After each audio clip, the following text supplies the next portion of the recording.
ഏകദേശം ഒരു എനിക്കറിയാൻ കഴിയും. എന്നാൽ പെൺകുട്ടികൾ അങ്ങനെയല്ല. പെൺകുട്ടികൾക്ക് ആൺകുട്ടികളെക്കാൾ ബുദ്ധിയും കഴിവും കൂടുതലുണ്ട്.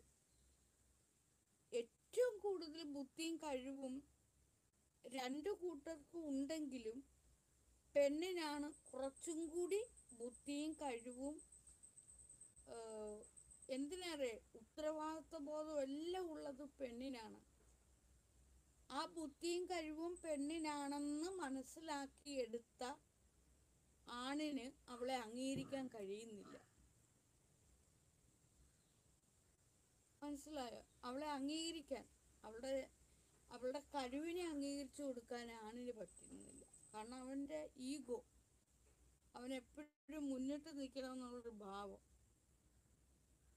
അപ്പം അത് എനിക്ക് മനസ്സിലാക്കാൻ കഴിഞ്ഞു. അതുകൊണ്ടാണ് പല ആണുങ്ങളും പെണ്ണിനെ ഇങ്ങനെ എപ്പോഴും അടിച്ചമർത്തി സംസാരിക്കുകയൊക്കെ ചെയ്യുന്നത്. അതുകൊണ്ടാണ് പല പെണ്ണുങ്ങളും ആണിൻ്റെ അടിമയായി തീർന്നു കിടക്കാൻ ആഗ്രഹിക്കുന്നത്. ചില പെണ്ണുങ്ങൾക്ക് എങ്ങനെയാണ് ആണിൻ്റെ അടിമയായിട്ട് കിടക്കുന്ന ഇഷ്ടം.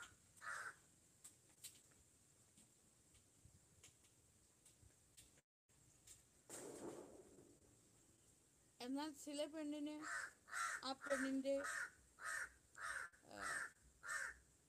കഴിവുകൾ ഉണർത്തിക്കൊണ്ട് വരണമെന്ന ബോധമുള്ള സ്ത്രീകൾ ആണ് പലപ്പോഴും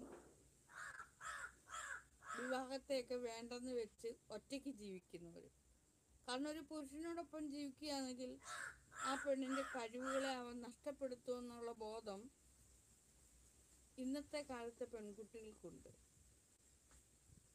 അവൻ പറയുന്നതോ അവൻ പോലെ കേൾക്കണം, അവൻ്റെ ചൊൽപ്പടിക്ക് നിൽക്കണം. അതൊരു പെണ്ണിന് ചെയ്യാൻ പറ്റാതെ വരുമ്പോൾ അവൾ എന്ത് ചെയ്യും? സ്വമേധയാ അവിടെ നിന്നും മാറും, എന്നിട്ട് ഒറ്റയ്ക്ക് ജീവിക്കാൻ ശ്രമിക്കും. അതോടുകൂടി ആൺപിള്ളേർ, പക്ഷെ അവന് പെണ്ണില്ലാതെ ജീവിക്കാനും പറ്റാത്ത അവസ്ഥയാകുമ്പോൾ പിന്നെ അവൻ്റെ ഈഗോ അവൻ തന്നെ പത്തി മടക്കി ഇങ്ങനെ ഇരിക്കുന്നത് ഇങ്ങനെ അങ്ങാകും. പത്തി മടക്കി പെണ്ണിനോടൊപ്പം കൂട്ടുകൂടാൻ തുടങ്ങും. അപ്പോൾ ഈ പെണ്ണിനെ ഒന്ന് പ്രോത്സാഹിപ്പിച്ചെടുത്താൽ മാത്രം മതി. ബുദ്ധിയുള്ള ആണുങ്ങൾ അങ്ങനെയാണ് ചെയ്യുന്നത്. ഒന്ന് അവൾ എന്തെങ്കിലും ചെയ്യുകയാണെങ്കിൽ അവളുടെ കഴിവിനെ വാക്കുകൾ കൊണ്ടെങ്കിലും ഒന്ന് പ്രോത്സാഹിപ്പിച്ച് അവളെ ഒന്ന് സ്വാന്തനിപ്പിച്ച് പ്രോത്സാഹിപ്പിച്ചൊക്കെ നിർത്തുകയാണെങ്കിൽ ആ ആണിനും കൂടെ ഗുണമാണ് ഈ പെണ്ണിനെയും കൊണ്ട്. കാരണം അവനിങ്ങനെ രാജാവിനെ പോലെ അങ്ങ് ഇരുന്നാൽ മതി. പെണ്ണെല്ലാം ചെയ്ത് മിടുക്കത്തിയായിട്ട് അവളങ്ങ് ചെയ്തോളൂ. അപ്പോൾ ആ ബുദ്ധിയുള്ള ആണെന്താ ചെയ്യണം? അവളുടെ കഴിവുകളെ പ്രോത്സാഹിപ്പിക്കുക. മാക്സിമം അവളുടെ ഇഷ്ടത്തിന് എന്തെങ്കിലും ചെയ്യുവാണെന്ന് കരുതട്ടെ എന്ന് കരുതണം.